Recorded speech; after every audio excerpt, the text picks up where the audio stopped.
오늘 우리에게 주신 하나님 말씀은 요한복음 4장 19절부터 26절 말씀입니다. 지난주에 저는 창세기 35장 1절 이하를 통해서 예배를 드림에 있어서 베델의 중요성을 말씀드렸습니다. 오늘은 본문을 통해서 영이신 하나님을 어떻게 예배할 것인가, 예배하는 방법에 대해서 말씀을 드리고자 합니다.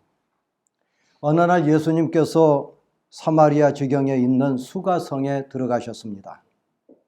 그곳에 야곱의 우물이 있었습니다. 예수님께서 목이 마르셨는지 우물가에 앉으셨습니다. 마침 한 여인이 물을 기르러 왔습니다. 예수님께서 여인에게 물을 좀 달라고 청했습니다. 여인은 깜짝 놀랐습니다. 어떻게 유대인이 사마리아 여자에게 말을 붙일 수 있는가? 의아하며 물었습니다.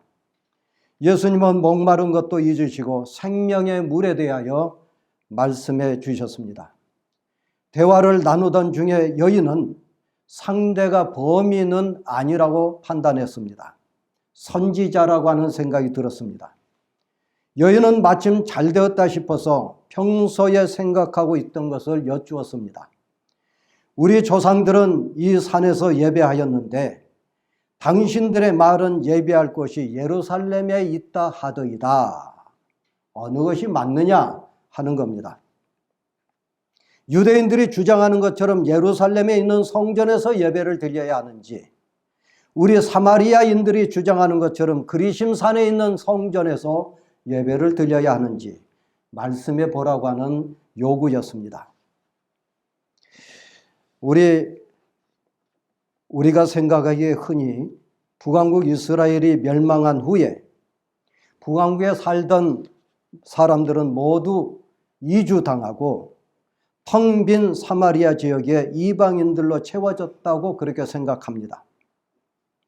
그러나 유대인 역사가 요세푸스에 의하면 일단의 북왕국 사람들이 사마리아의 그리심산에서 여호와 하나님의 신앙을 지키면서 살았다고 합니다. 그러다가 페르시아 통치를 받던 시대에 세겜을 중심으로 옛적부터 있었던 토착 종교, 흔히 말하는 바알 종교와 여호와를 섬기는 모세의 신앙이 섞이게 되었다는 겁니다. 일종의 혼합 종교가 생긴 거죠. 이것은 바벨론의 포로로 잡혀갔다가 돌아온 유대인들과 그 자리에 남아서 혼합 종교를 섬기고 있었던 사마리아 사람들의 갈등을 일으키는 요인이 되었고요. 유대인이 사마리아 사람들을 이방인으로 취급한 원인이기도 했습니다. 이유이기도 했습니다. 그런 갈등은 알렉산드리아에서도 있었습니다. 북아프리카 북부 지역에 있는 알렉산드리아에서 알렉산더 대왕이 죽은 이후에 이집트를 통치하던 프톨레미 1세가 팔레스틴을 정복하고 유대인들과 사마리아 사람들을 모조리 포로로 끌고 갔습니다. 주전 3세기 중반에 기록된 이집트의 파피루스에 의하면 이집트에 사마리아라고 이름 지어진 마을이 있었다고 하니 이집트에서 사마리아 사람들의 영향력이 대단했었던 것은 분명한 것 같습니다. 거기서도 유대인들과 사마리아 사람들의 갈등이 있었다는 것 아니겠습니까? 주전 3세기 프톨레미 2세는 온 세상의 사상을 하나로 모으겠다는 거대한 꿈을 가지고 있었습니다. 그래서 온 땅의 철학과 사상을 헬라어로 번역하라고 하는 명령을 내리게 됐습니다. 그 엄청난 계획 안에는 히브리 성경조차도 헬라어로 번역하라고 하는 그러한 요구도 있었습니다. 그런데 문제는 토라라고 불리우는 율법에 두 개의 판본이 있었다는 겁니다. 헬라어로 번역하기 위하여서 유대인들이 읽는 토라와 사마리아인들이 읽고 있던 토라 중 어느 한 것을 선택해야 했습니다. 물론 둘 사이에는 아주 큰 차이는 없습니다만은 전통의 차이가 있었습니다. 프톨레미 2세는 유다의 지도자들과 사마리아 지도자들을 한자리에 모아놓고 이 문제에 대하여 토론을 붙였습니다. 그들은 파라오 앞에서 누구의 기록이 더 참된 것인지 논쟁을 하게 됐던 거죠. 말하자면 유대인들의 토라가 옳은 것인지 사마리아인들이 가지고 있는 토라가 옳은 것인지를 판단해야 했었습니다. 뿐만 아니라 예루살렘에서 예배를 드려야 하는 것인지 아니면 그리심산에서 예배를 드려야 하는 것인지조차도 신학적인 논쟁을 할 수밖에 없었습니다. 결국 유대인의 토라, 그러니까 우리가 가지고 있는 구약 성경 5경이 승리를 하게 됩니다. 그리하여서 구약 헬라어 역본, 소위 말한 70인 역본이 거기에서 나오게 된 것이죠. 그런데 우리 유대인들이 가지고 있는 것이 더 권위가 있다, 이런 선에서 끝났으면 얼마나 좋았겠습니까? 그러나 그러지 않았습니다. 유대인 지도자들은 사마리아인들의 토라는 참되지 않다는 이유를 들어서 사마리아인의 학자들을 모조리 죽이고 말았습니다. 학살을 했던 겁니다. 이 이야기가 팔레스틴 땅으로 전해졌고 유대인들과 사마리아인들은 돌이킬 수 없는 다리를 건너고 말았던 것이죠. 이때부터 사마리아인들은 고립적이고 독자적인 전통을 고수했습니다. 그들에게 있어서 믿음의 4가지 기준을 가지고 있었는데, 첫 번째는 오직 여호와 하나님만이 한 분 하나님이시라는 것. 두 번째는 하나님께서는 역사를 통해서 오로지 모세 한 사람만 선지자로 보내주셨다는 것. 세 번째는 거룩하고 참된 하나님의 말씀은 모세 오경인데 그 오경은 사마리아 사람들이 가지고 있다는 것. 그리고 네 번째는 하나님께서 선택하신 예배의 성소는 예루살렘이 아니라 그리심산이라고 하는 것. 이 4가지를 믿음의 기준으로 삼고 붙잡고 있었습니다. 이런 신조를 가지고 있었던 사마리아 사람들은 주후 4세기까지만 해도 대략 150만 명이 넘었습니다. 하지만 현재는 쉬운 2가정 800여 명만 그리심산과 홀론이라고 하는 도시에 거주하고 있습니다. 홀론에 살고 있는 이들은 그리심산에 집을 두어서 사마리아인의 정체성을 잊지 않고 지금도 현재까지도 그렇게 살아가고 있습니다. 매년 6월절이 되면 그리심산에 모여서 6월절 양을 잡으면서 하나님께 희생제사를 드리고 있는 거죠. 그래서 그들은 우리 800여 명, 말하자면 사마리아 전통을 지키고 있는 우리들만 한 가족이라는 것, 그리고 여호와 하나님께서 선택하신 백성이라고 하는 것을 되새기고 믿으면서 살아가고 있습니다. 앞에서도 말씀을 드렸습니다마는 유대인들과 사마리아 사람들은 서로의 지역주의에 사로잡혀 있었던 거죠. 상종하지도 않았습니다. 서로 유일한 예배 장소라고 주장했었던 예루살렘과 그리심산에서만 예배를 드려야 한다고 하는 원칙을 지금까지도 고수하고 있는 거죠. 그러나 우리 주님은 사마리아 여인에게 이 산에서도 말고 예루살렘에서도 말라고 말씀하셨습니다. 지역주의, 소위 말한 장소주의, 로컬리즘을 깨뜨리신 겁니다. 나아가 사마리아인과 유대인의 적대감도 깨뜨리신 말씀을 하신 거죠. 중요한 것은 지역주의가 아니라 신앙의 대상이라는 겁니다. 우리의 신앙의 대상은 사마리아인의 하나님이 아니고 유대인만의 하나님도 아니라 만민의 하나님이시라고 하는 것을 우리 주님께서 사마리아 여인에게 가르쳐 주신 겁니다. 두 번째는 우리 주님께서 구원은 유대인에게서 난다고 그렇게 본문에서 가르쳐 주고 계십니다. 우리 주님은 사마리아 여인에게 너희는 알지 못하는 것을 예배하지만 우리는 아는 것을 예배한다고 그렇게 말씀하셨습니다. 여기서 너희는 사마리아인을 가리키고 우리는 유대인을 가리킵니다. 예수님 자신이 유대인이셨습니다. 유대인인 예수님은 구약시대의 구원의 역사를 예비하신 유대인의 공로를 인정하셨던 거죠. 소위 말한 구속사를 지키고 왔었던 구약시대의 공로를 인정하셨던 겁니다. 사마리아인은 구원의 역사를 알지 못했지만은 유대인들은 구원의 역사를 간직하고 있었다는 것을 여기에서 지적하고 있으신 거죠. 그래서 주님은 너희는 알지 못하는 것을 예배하지만 우리는 아는 것을 예배한다라고 그렇게 말씀을 하신 겁니다. 문제의 핵심은 구원입니다. 22절 하반절에 구원이라고 하는 이 말에 헬라어를 보면은 정관사가 붙어 있는데요. 막연한 구원이 아니라 그 구원, 말하자면 구약에서 예언한 그 구원을 알고 있다고 그렇게 말씀하신 겁니다. 그 구원이 그리스도에게서 실현됐다는 것을 가르쳐 주시고 창세기 49장 10절에 따라서 그리스도가 유대인에게서 난다고 하는 사실을 분명하게 우리 주님께서 지적하고 있으신 겁니다. 세 번째로 우리 주님은 참된 예배자는 영과 진리로 예배한다고 말씀하셨습니다. 하나님은 영이시니 예배하는 자는 참되게 예배하는 자는 영과 진리로 예배 드려야 된다는 거죠. 영으로 예배해야 한다고 하는 것은 유대 종교의 형식주의에 대한 안티테제입니다. 진리로 예배해야 한다고 하는 것은 사마리아 종교의 제의주의에 대한 제사주의에 대한 희생제사에 대한 안티테제라고 볼 수가 있겠습니다. 앞에서도 말씀을 드렸습니다마는 사마리아 종교는 제의적 종교였습니다.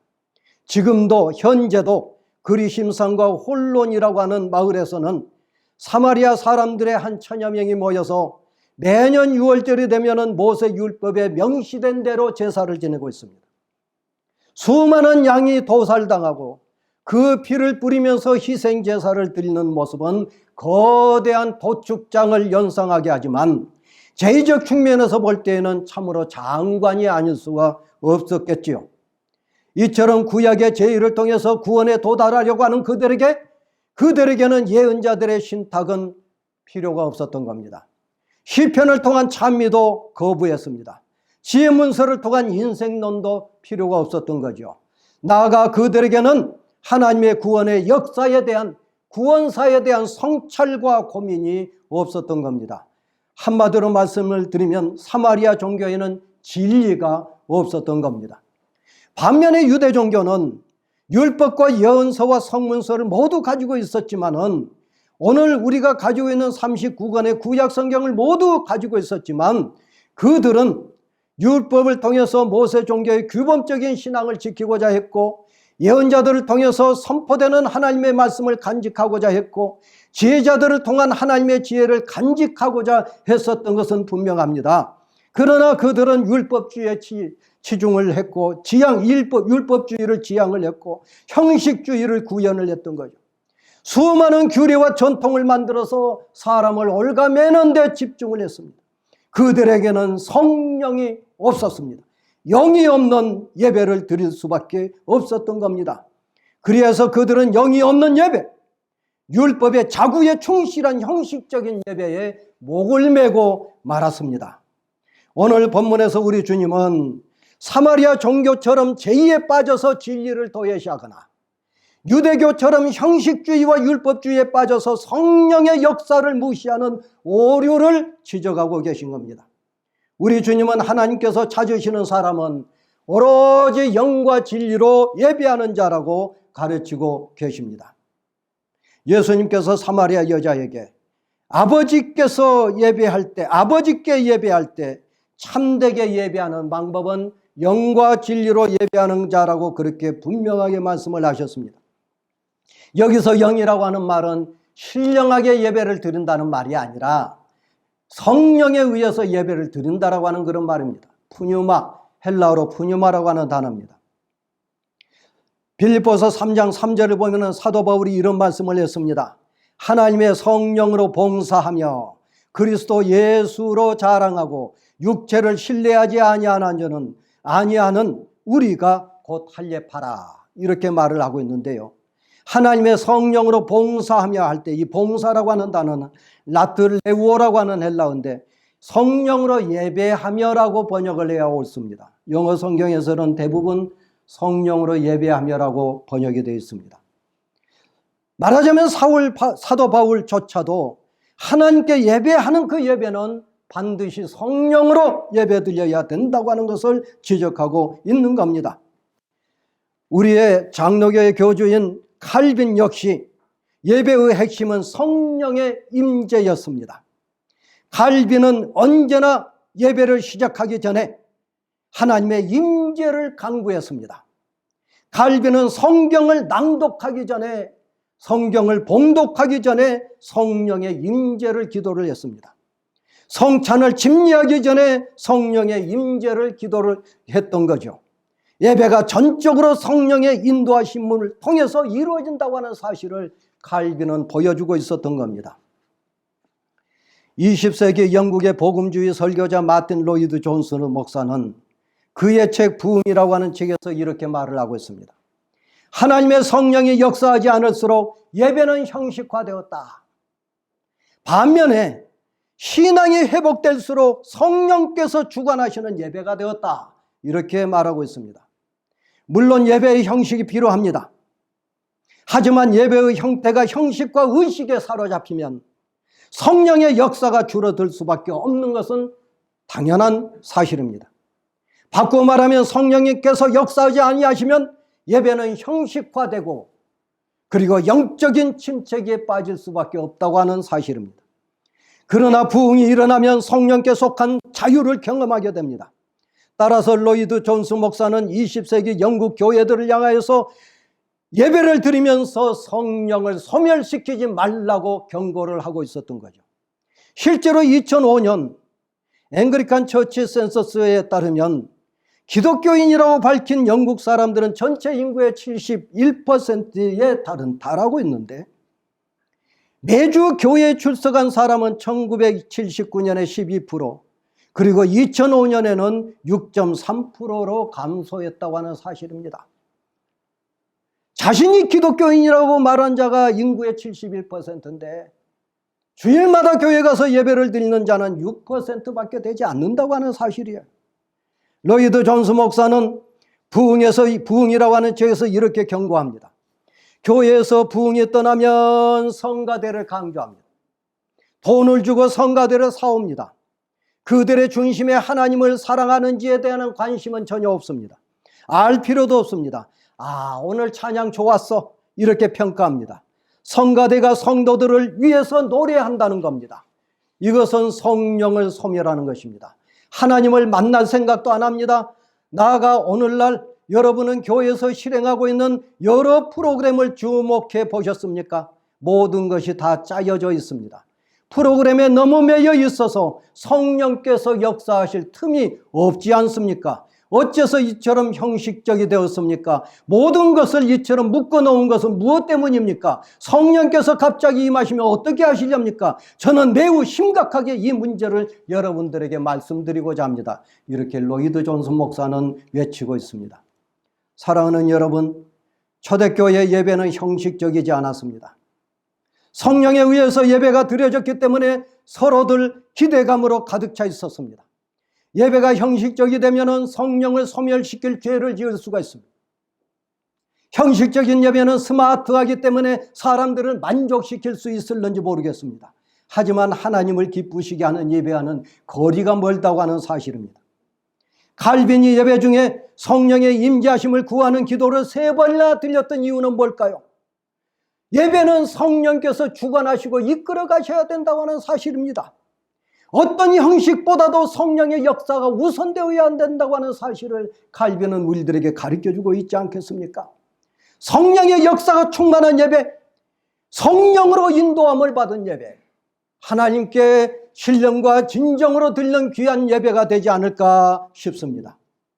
두 번째는 진리로 예배를 드리라고 말씀하고 있습니다. 진리라는 말은 알레데이아라고 하는 헬라어인데요, 요한복음에서만 24번 등장하고 있습니다. 우리는 이 용례에 따라서 몇 가지 그 의미를 유추할 수가 있는데요. 첫째, 진리는 예수 그리스도를 의미합니다.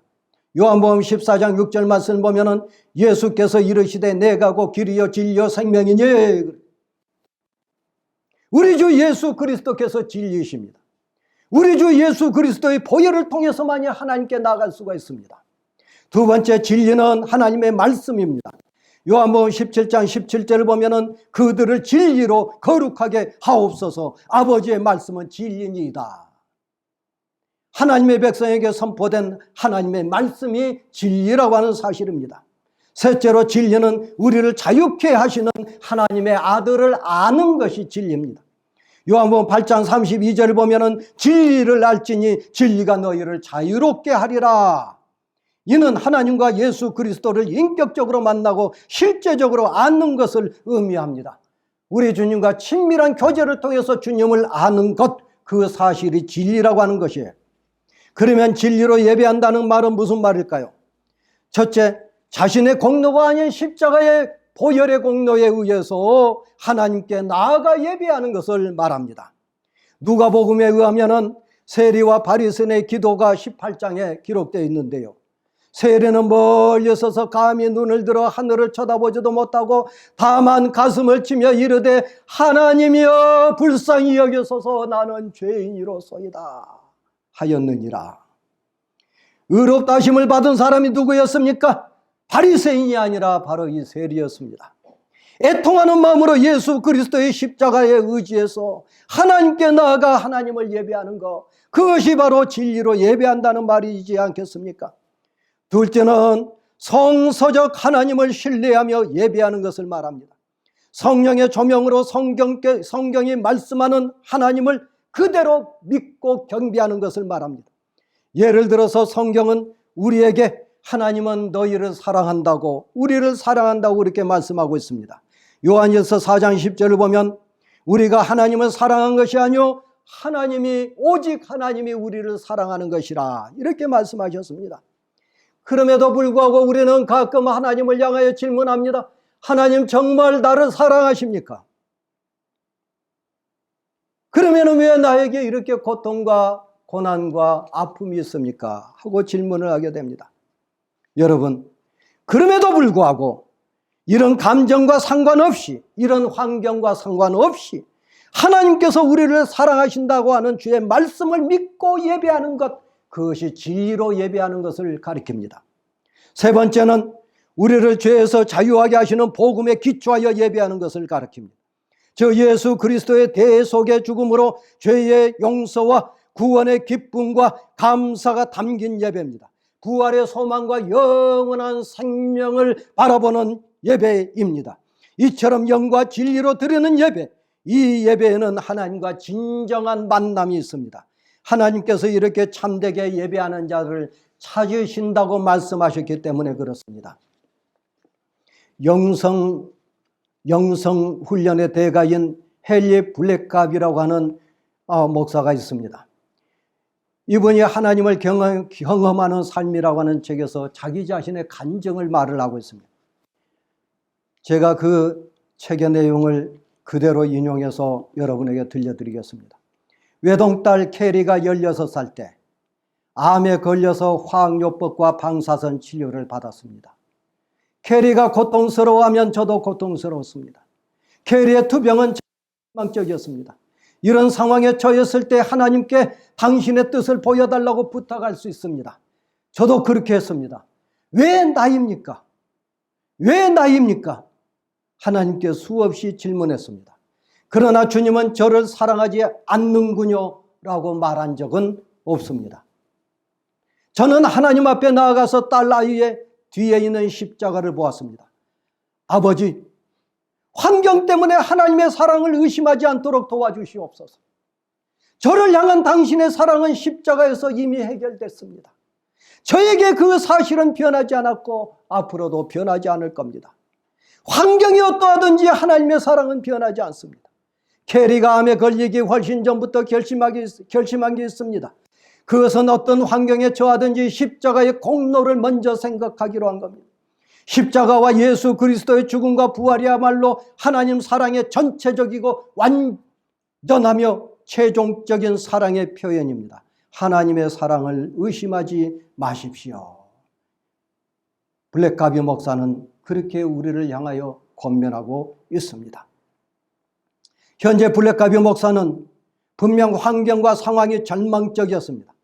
그러나 하나님께서 말씀하신 대로 하나님은 나를 사랑하신다라고 하는 굳건한 믿음 위에 주님 앞에 나아가 예배를 드리고 있는 거죠. 그것이야말로 진리로 예배 드리는 것을 말합니다. 환경과 상관없이, 상황과 관계없이, 감정과 관계없이 성경에 증언하는 말씀, 그 하나님을 믿고 신뢰하며 예배하는 것, 그것이야말로 참되게 진리로 예배하는 것을 말합니다. 설교를 정리하고 마치겠습니다. 하나님은 영이십니다. 따라서 하나님께 예배하는 자는 영으로 예배해야 합니다. 성령으로 예배해야 된다고 하는 겁니다. 영이신 하나님께 성령으로 예배하지 않고 율법의 자구와 그 자구에 대한 해석에 얽매여 있다고 한다면 하나님의 영에 의한 참 자유를 누릴 수 없습니다. 물론 형식이 전혀 필요 없다는 것은 아닙니다. 그러나 형식보다 성령의 역사가 우선되어야 합니다. 하나님은 진리십니다. 따라서 하나님께 예배하는 자는 진리로 예배해야 합니다. 진리이신 하나님께 진리로 예배하지 않고 예전과 의식에 치우시면 미신적인 예배가 될 수도 있습니다. 물론 의식이 전혀 필요 없다는 것은 아닙니다. 그러나 의식보다 진리가 먼저여야 된다는 겁니다. 사랑하는 여러분, 하나님은 지금 참되게 예배하는 자를 찾고 계십니다. 여러분, 제가 여기 있습니다. 저의 예배를 받아주시옵소서. 하나님 앞에 두 손을 들고 나아가는 여러분과 저가 되시기를 축원합니다. 영과 진리로 예배하십시오. 예배에 있어서 승리자가 되시기를 주의 이름으로 축원합니다. 은혜로우시고 자비로우신 아버지 하나님, 감사하고 감사합니다. 우리는 언제부터인가 의식에 치우쳐 있었고, 우리는 언제부터인가 형식에 치우쳐서 성령의 역사를 거부한 적은 없었는지 두렵고 떨리는 마음으로 우리의 예배를 돌이키게 하여 주심을 하나님 감사합니다. 은혜로우시고 자비로우신 아버지 하나님, 우리의 예배 가운데 성령으로 임재하여 주시고 우리들에게 한없는 은혜와 복을 허락하여 주시옵소서. 우리의 예배를 받아주시옵소서. 영과 진리로 예배하는 자를 찾으시는 주님 앞에 두 손 들고 나아가는 우리 모두가 되게 하여 주시옵소서. 참되게 예배하는 우리 모두가 되게 하여 주옵소서. 예수님 이름으로 감사하고 기도하옵나이다. 아멘.